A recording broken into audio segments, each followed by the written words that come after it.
Okay, so once again, I've got the honor and the privilege to talk to somebody I've been looking forward to talking to for a long time.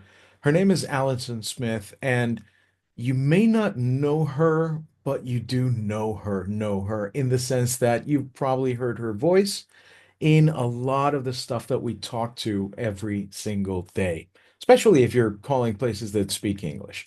I'm speaking about Allison Smith, the voice, not just of Asterisk, but a lot of stuff around the internet and the world and phone systems in general and so on. And as I was mentioning previously, she's the kind of person that is so educational and so entertaining at the same time that you feel your IQ go up by a couple of points when she walks in the room and opens her mouth. So today I want to talk to her about the evolution of voiceover work, specifically in the part that has to deal with interactive voice response systems, menus, the stuff that you talk to each and every day, which is part of a bigger business where people do voiceovers, they do ads, they do commercials, or they dub foreign movies into other languages and so on. And it's all interconnected and it's all being, in a way, positively and in some cases negatively affected by the rise of more and more technology, specifically artificial intelligence. I'd like to begin, if possible, because this is something that I haven't asked you before. I'm sure it's been asked many, many times, but I'd like to know how you figured out that you were made for this. I mean, we know how talented you are and we hear your voice everywhere. When did it at some point click for you that you said, you know what, this is for me, I'm going to do this? And I'm asking, for all of those people right now who are looking into doing voiceover work in any capacity, what clicked for you? What made you say, this is the career for me? Um, Great question. Thank you for that intro, by the way. I don't feel worthy. Oh my goodness. I think that moment happened after I did the first couple of sessions for Asterisk with Digium out of Huntsville, Alabama. And I remember one of the engineers, we were on a meeting, and he played me back a sequence that I had voiced, and it was fully concatenated. So it was all a bunch of random fragmented prompts that I had voiced and I recognized them. But it was something very different hearing it in a stream, put together, concatenated. And I think that was my aha moment where I thought, okay, I guess I've voiced this so that this next thing will dovetail really beautifully together. So yeah, I don't know. I think that was the moment where I sort of thought, yeah, I actually have a skill at doing this. Part of the magic, of course, is to getting me to do upward inflecting numbers, downward inflecting, and neutral, and get them to put together in a sequence that makes sense. But speaking broader, I got into doing voiceover as a way of paying the bills in between acting jobs. But I soon realized that maybe I don't have a deep, gravelly female announcer voice, but the voice that I have seems to lend itself well to automated platforms such as IVR, On Hold, and now AI voice clones. So, yeah. Mhm. Now, in that regard, you mentioned acting, and this is interesting. A lot of like classical actors go into voiceover, and in some cases, people who do voiceover or do like voice acting and so on transcend into like more in-person acting and so on and so forth. How do you think that has shaped the way that you do what you do right now? And how do you think it might be something that people who are looking into getting into this career should look into? Like if they don't have any acting training or anything like that, is it something that they should definitely look into? Yeah, so where those two skill sets intersect is that actors obviously need to be able to take direction. It's not enough to be able to go on stage or go on a film set and do your thing that you think is the right thing to be doing for that material. You have to be able to listen to direction and apply that direction to your next take or your next performance. That's no different in voiceover. So years ago, I remember attending a session voiced by another voice talent. I think I was next in doing my voiceover job. And for some reason, they had me sitting in the same room watching this other talent do her thing in front of the mic. And she did her thing, and they said, "That was great. You need to slow it down. And can you punch these certain words?" And she did the exact same thing that she did in the first take. And it was just sort of a moment where I thought, yes, this is just like acting in that you need to be able to listen and you need to be able to apply those directions to the next take. What I do in my home studio is actually pretty insular. And at this level, people basically send me scripts with some notes and some direction and just say, do it this way or yeah. So I guess my point is what I do now is really there's not a lot of back and forth. There's not a lot of sessions where people say, okay, that was good. Let's try it again. And this time do it this way. Most often people just say, here's a script, do your thing. And I do my thing, which with some exceptions, some people say, no, it sounds like you're trying to be a little too fancy, a little too hoity-toity. I did an IVR for a chain of dry cleaners, but it was a very small mom and pop chain, and they thought what I was doing was a little too alienating, and it was not down home and not casual, I guess, is what they were looking for. So, yeah, to answer your question, I think acting helps voiceover for sure, in that you need to be able to follow direction. And it maybe not so much for IVR or e-learning modules, but there's a lot of voiceover work that you've probably done as well that has an emotional content to it, that has some actual acting. And that's where the acting background comes in. Years ago, I did a spot for I believe it was some sort of a domestic abuse shelter in which I had to sound broken down and abused at the beginning of the spot, and then slowly gain strength and gain confidence. And that, in 30 seconds was a quick transition to have to make. So acting is never a bad thing. I always recommend people take acting courses as an adjunct to your voiceover career. Sounds like a pretty big challenge to, do all of that in 30 seconds and follow direction. Speaking of following direction, I think following direction is a skill that you need to develop, but I think there's an even bigger challenge in giving proper directions. And I think this applies to pretty much anything that involves creativity and art, and that includes graphic Yes. design, copywriting, and so on, Yeah. because Yeah. you're selling something which is your work, your creativity, your talent to someone. And one of the hardest things is to manage expectations, no matter what you're selling. You could be selling pencils. If your expectations are not managed properly, you may make the first sale, but you may not make the second sale. And Mhm. in voiceover work where people require updates and upgrades and expansions, it's good to have like continuing work, not just for ourselves, but also for the customer, not to have to go over and change everything.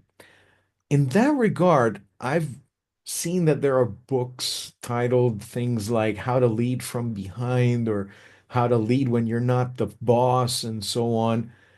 Have you ever had to work with customers where you've pretty much had to help them understand how to give proper direction, and how has that shaped your relationship with your customers where they could have been just a customer that you didn't take or whatever, but through some coaching and counseling, turned them into not just a satisfied customer, but a regular continuing customer?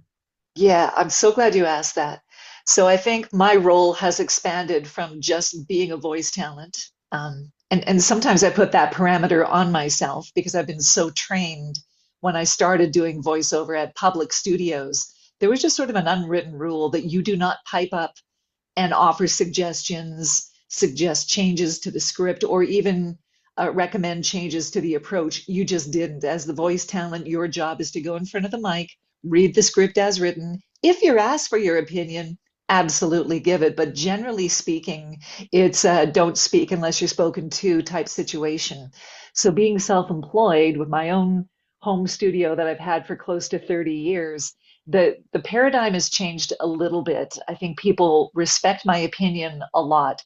And so they will actually ask me to call into their existing phone system and recommend changes to their system. Almost always it's because there's too many options or the options are too confusingly similar.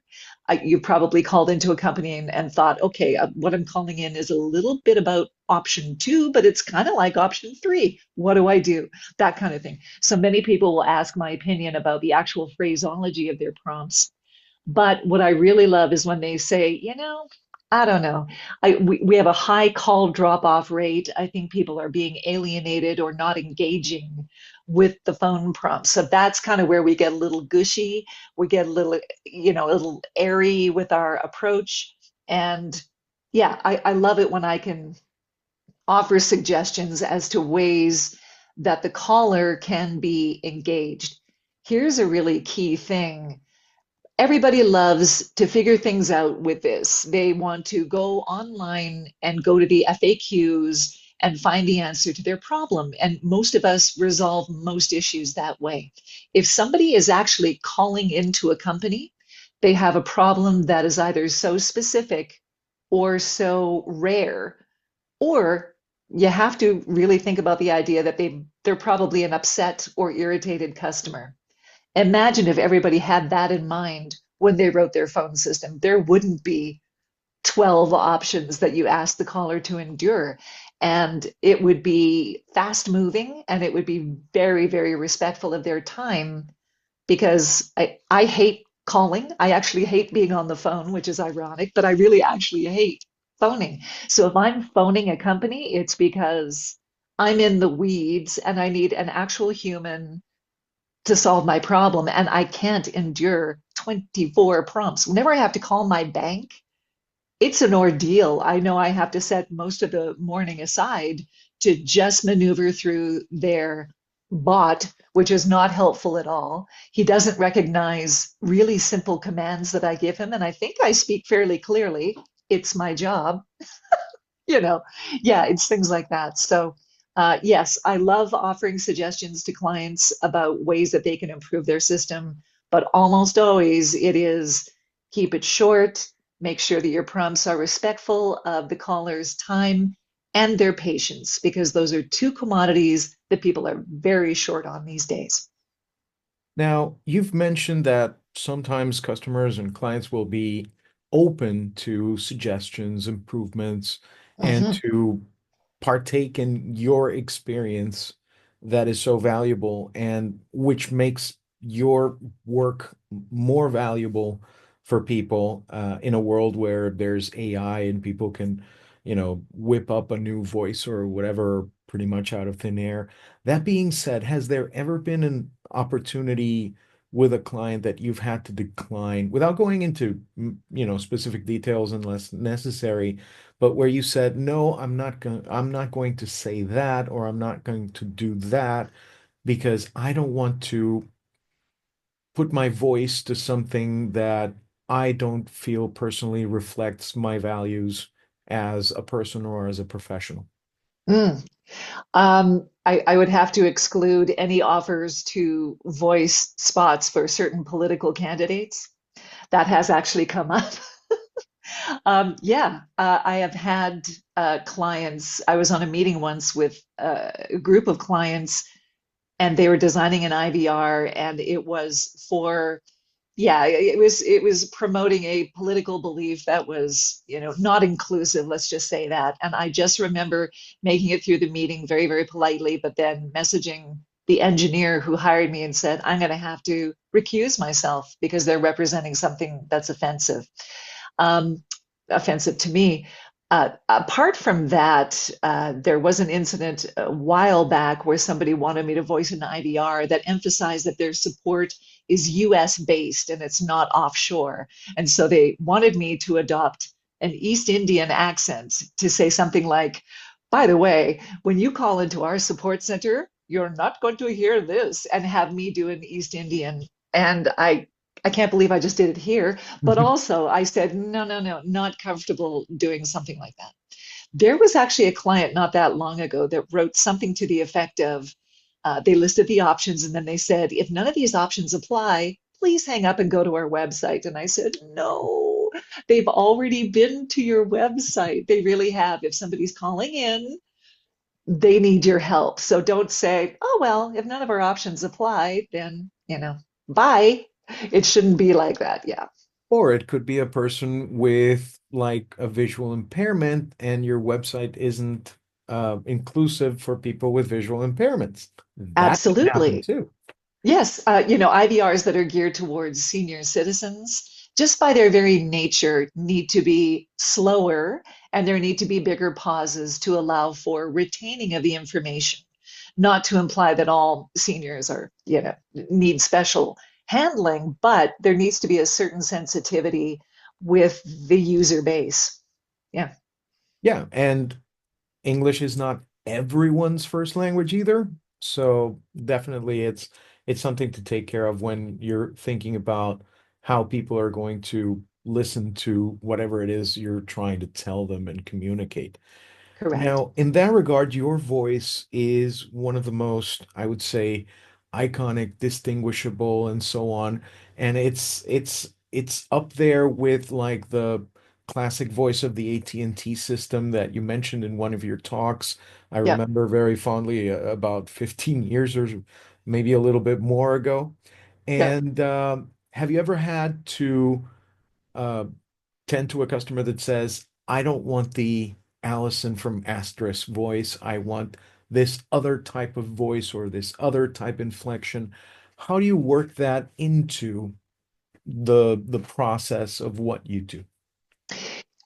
Yeah, so I have kind of a default professional, helpful voice, which I would describe as the asterisk voice, or that's kind of my mainstay, and that's the one that most people want. But I love it when they say, "Nope, we just want you to sound casual. We want you to sound almost like Becky at the reception desk has recorded these messages," which I don't really know what that means, except that they want me to sound more like a human. You've been in front of the mic for most of your life. You know that something strange happens to us when we walk in front of the mic. We think, I need to be an announcer. I need to use my announcer voice. The trend for the past few years really has been more of a casual approach. And even if you listen to broadcast stuff, especially male voices, I'm noticing really kind of casual bro type voices instead of the quintessential announcer voice.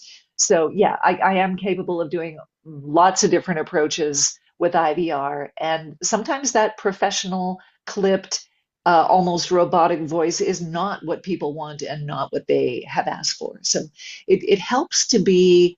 If you can research the company, if you can have a look at what their online presence is, if they're kind of like a casual disruptor kind of upstart company, chances are that's what they're looking for in their phone system and not something formal. Another really good example would be voicing for the banking industry.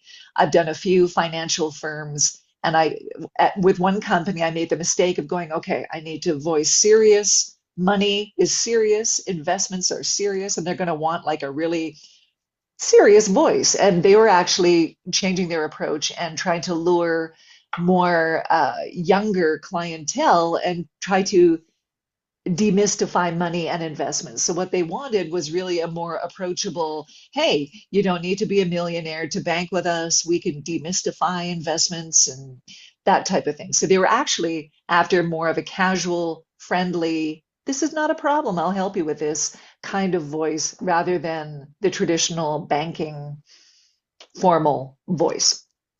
Yeah.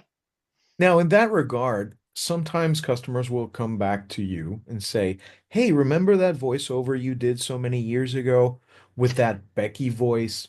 How do you get back into that character? Do you have to like listen to it again and try to, I feel like it's the equivalent of trying to sign your name on a check when you haven't written a check in like 10 years. Yeah, exactly. A lot of clients will supply a sound file of the previous work, which is great. If not, I have massive archives, so I will actually look up previous sound files and try to capture that same thing. Some people request a little bit of an accent. I recently did a whole bunch for a toll company in the southern US that handles road tolls, and they wanted like a little bit of a southern lilt, but don't go nuts with it. Don't be, designing women, but be just give it a little bit of a lilt. So that kind of thing. That's sort of where the acting comes back into the whole thing, which is fun. The best one though was there was a small publisher of mystery novels. I think they were sort of on the West Coast. And they wanted me to voice, and they wrote their IVR almost like a detective novel. She pressed one and found herself in the accounting department. They wanted it very dark and wrote it almost like a novel. I live for stuff like that. That's the best. Most of my work is just sort of read this and it's very straightforward. But when they depart from the usual, I love it when I'm asked to sort of stretch those muscles and do something a little bit different. Now, to get a little bit technical, you mentioned you have a massive archive. How has the way you store all of this previous work, this body of work that you've done, and how do you make sure that it's safe, that it's backed up, that it's available to you on a moment's notice if you have to look something up and so on? What's your strategy?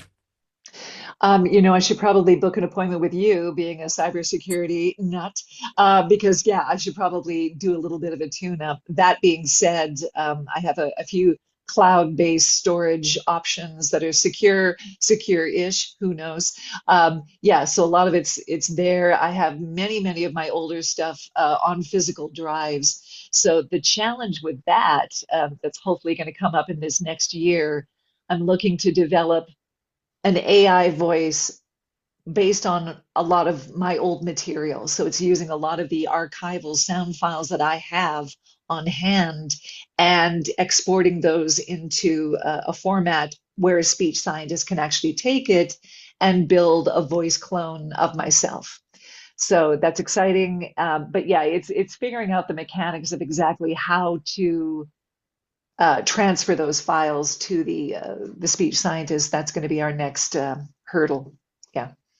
My guess is you're probably also going to be able to have several flavors of Allison in the sense that Oh there's yeah. like IVR voice, and then there's the detective novel voice and the casual voice and back Yes. the Yeah. marketing and so on.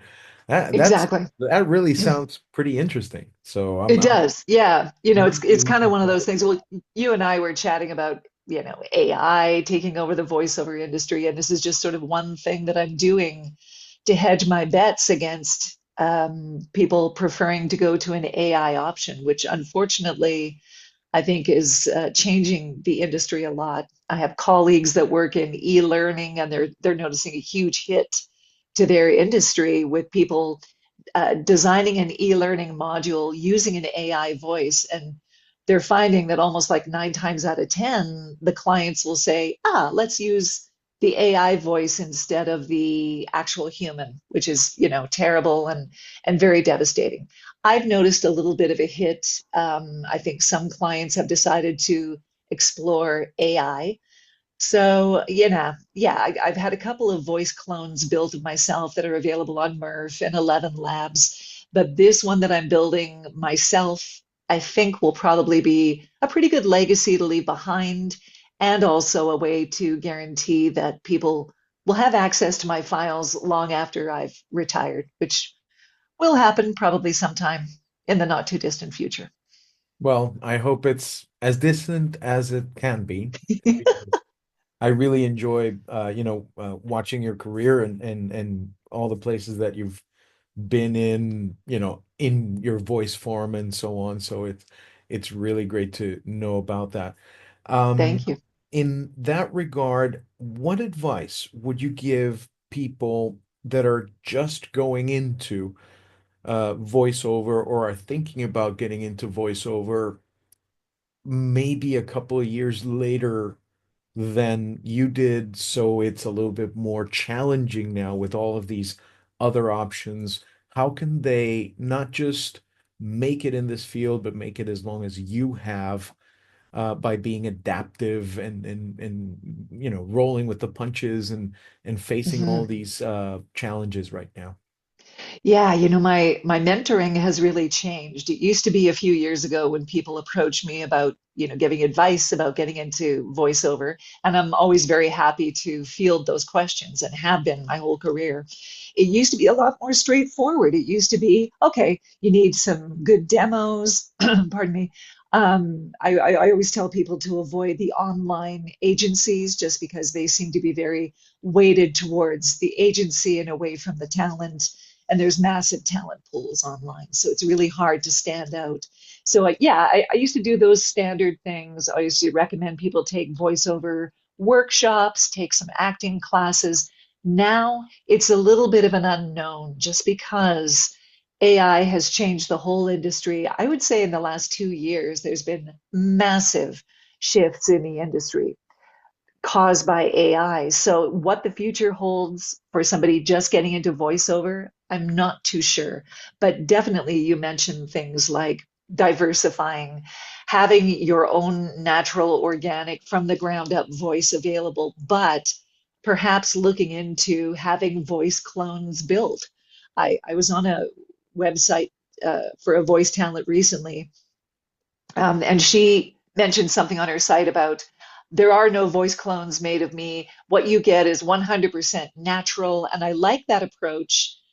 But I think if you need some longevity, if you are looking to do this for a few years, I think it's going to have to be a hybrid approach of recording something from the ground up, but also offering an automated version of yourself. I think that might be the normal going forward. And those talent that are resistant to that may find that opportunities are limited because I don't know. What's your opinion about the whole AI and whether it's a fulcrum and maybe things have swung in one direction just because of the novelty and people like the idea of using it? Maybe it'll swing back to natural voices. I don't know.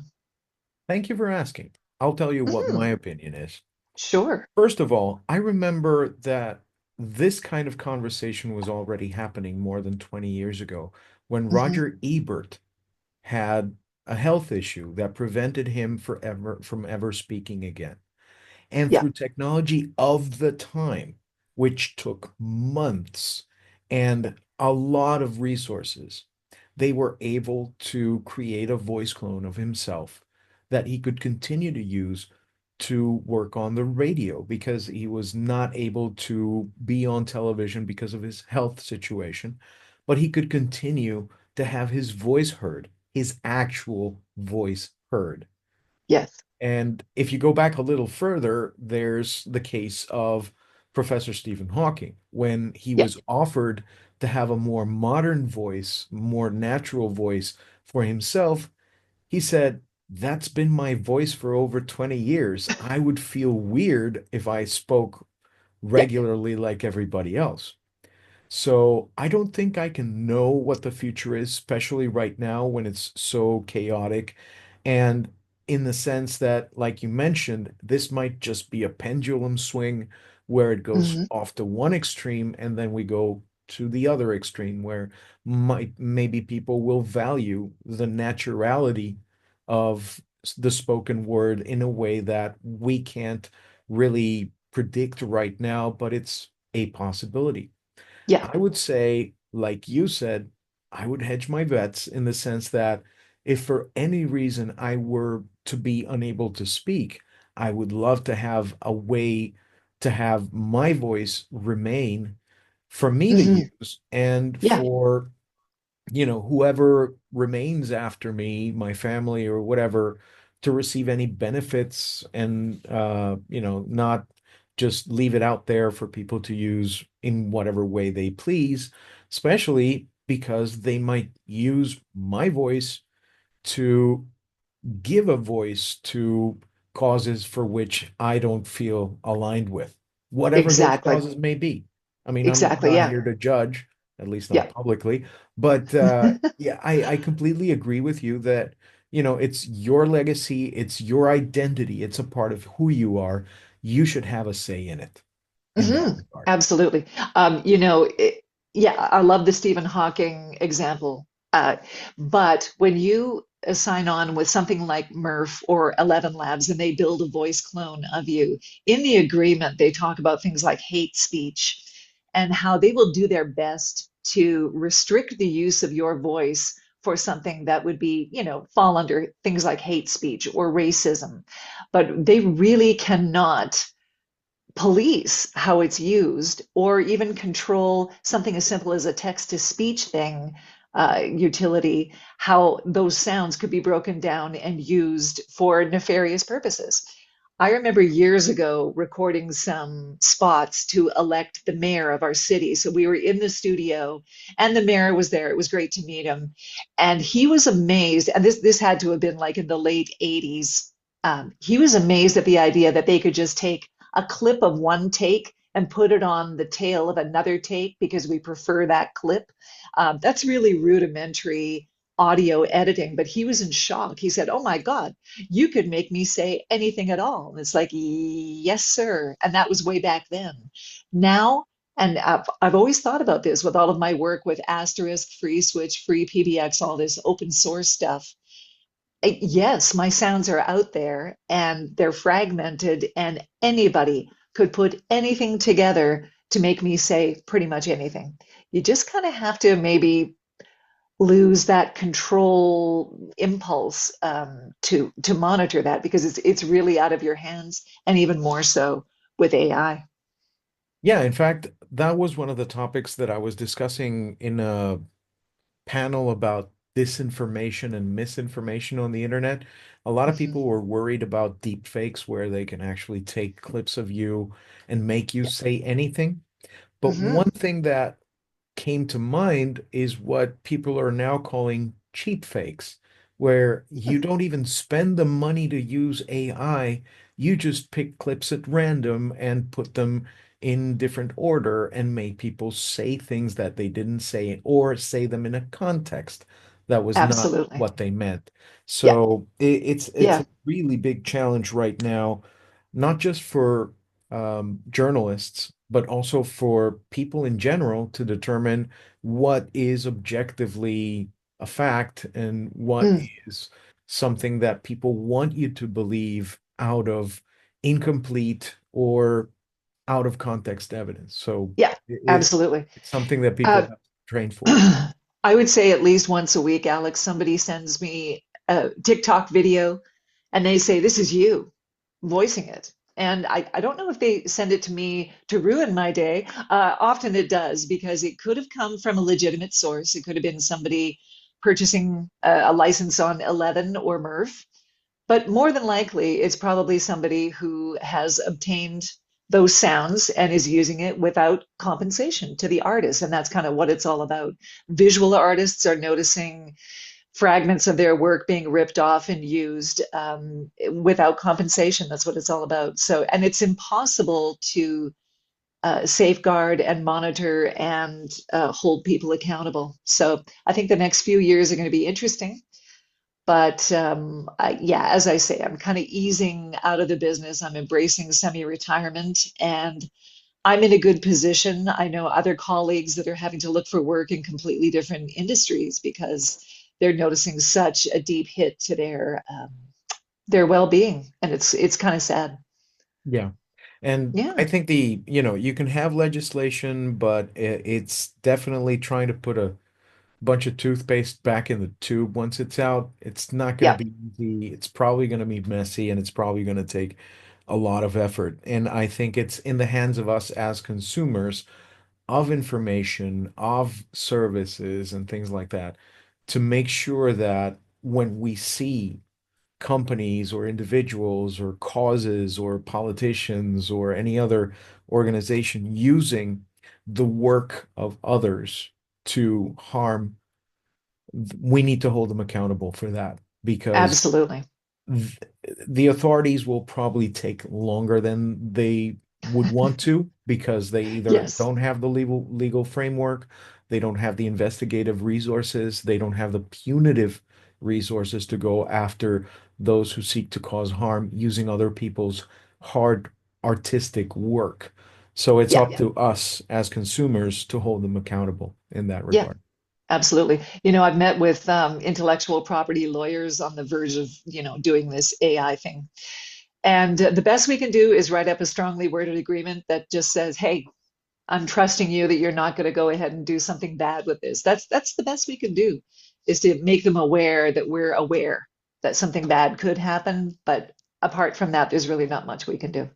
It's Yep. kind of sad. Yeah, That we're aware and that we're not going to go quietly into the night, as they might say. correct. Yeah.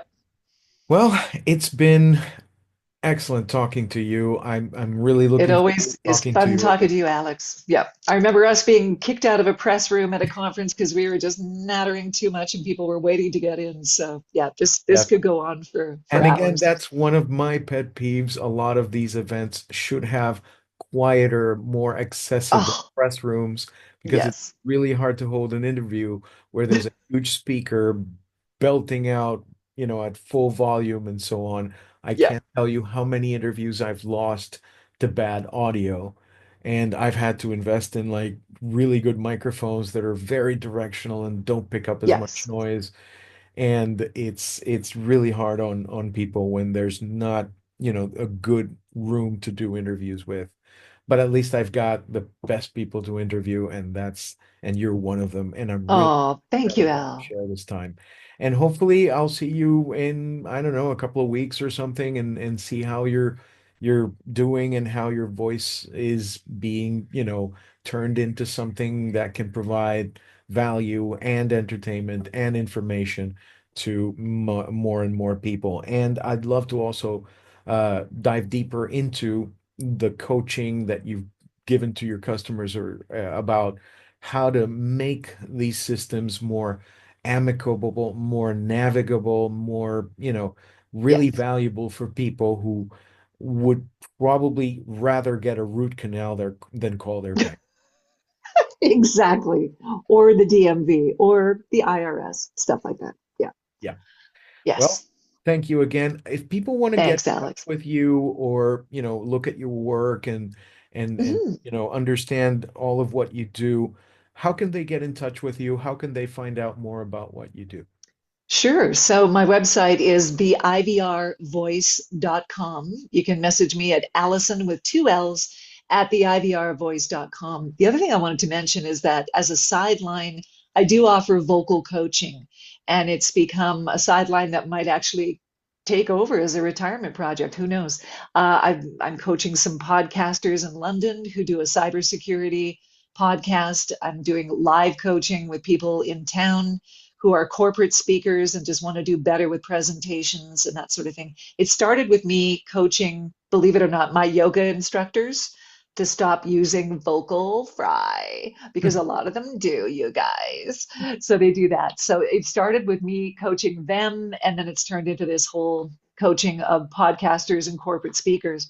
So if anyone wants to tune up their speech, that's something else that I do offer. Maybe I'll take you up on that. And it's ironic that you're teaching yoga instructors how to breathe properly.